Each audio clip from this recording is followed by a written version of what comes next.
Hey, what's happening, guys? Dan Darrow here with another Options and Play video update. Before the major names start reporting this week, we're seeing something a little bit different play out.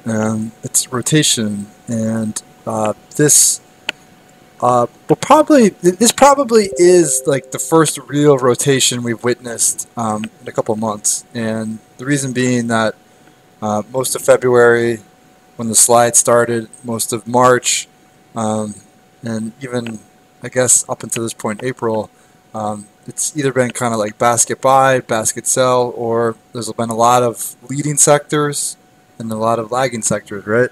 But we haven't really had the major rotation days where you see like the leading sectors like tech and healthcare weak, and the lagging sectors like energy, banks, retail, travel, etc. strong, right?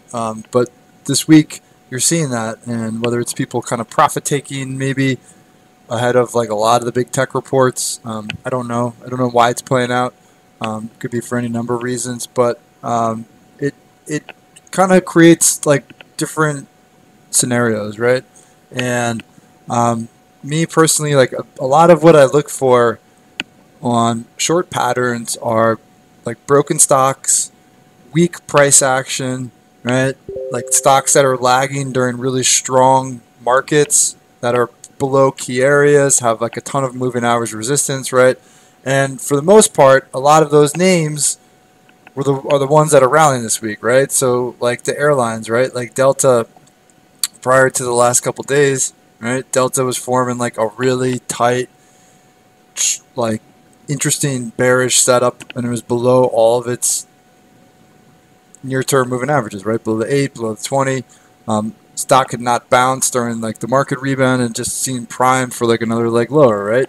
Same thing with like the banks, true, right? Like even though I know a lot of people, they love to trade like the banks, but to be honest, I mean coming into this week, right? J.P. Morgan below its 8 EMA, below its 20. It wasn't bouncing as the market was bouncing, right? Like the overall market was moving higher, J.P. Morgan wasn't. It was struggling to reclaim key levels, had moving average resistance, right? And it set up, or it seems to set up for like another leg lower, right? I mean, a lagging name in a strong market, you would think would be one of like the first names to turn lower when the market pulls back, right? So these are the types of patterns that really screened as like quality short setups.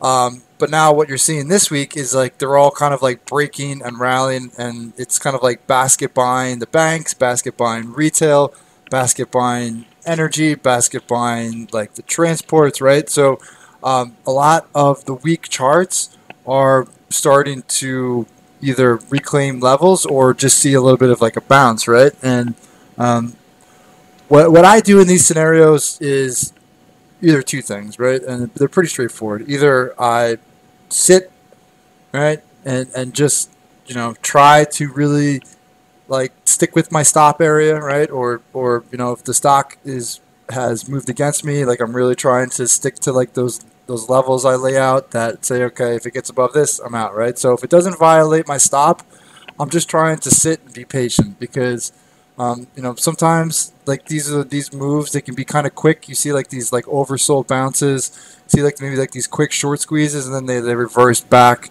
and you see like them kind of continue to act weak over like an extended period, right? So just trying to be patient. If they hit the stops, then I'm covering, right? I'm respecting the stops. But if they don't, like I'm not trying to overanalyze it. These types of moves happen, and I'm just trying to be patient and let the trade develop and respect those levels, right? The other thing you could look at if you're an option player is short term, right? So if you're thinking longer term bearish, you could also look at like short term bullish, right? So if your option position, for instance, is out in June, right? If you have like a bearish June position or a bearish July position, what you could look at is like a short term hedge, right? Like a short term call, maybe a call spread, straight calls, call fly, whatever, right? You could look at something if you're thinking that there's a possibility something could squeeze, right, in like the near term. So like a delta, if you think delta could potentially squeeze in the near term, you could look at like short-term options as potential hedge against your longer-term bearish position, right?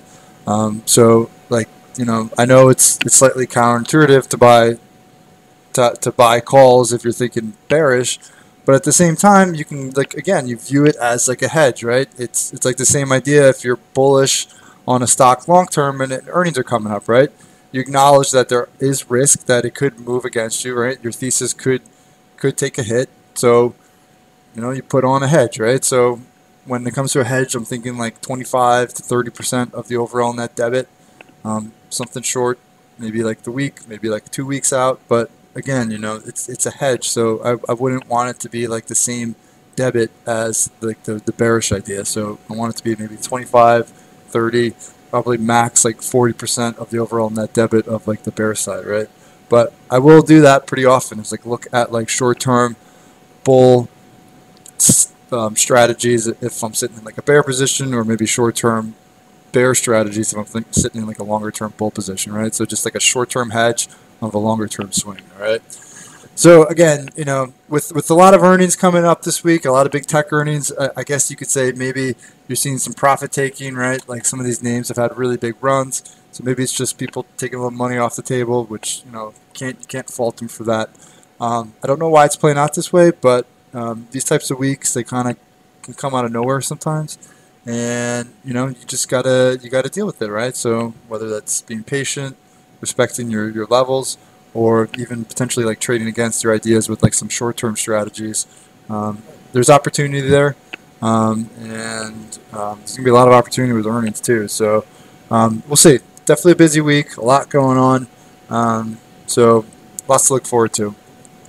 If you like these videos and you're looking for more information on options trading or more information on options education, please follow up with the link in the description of the video for more information on options in play.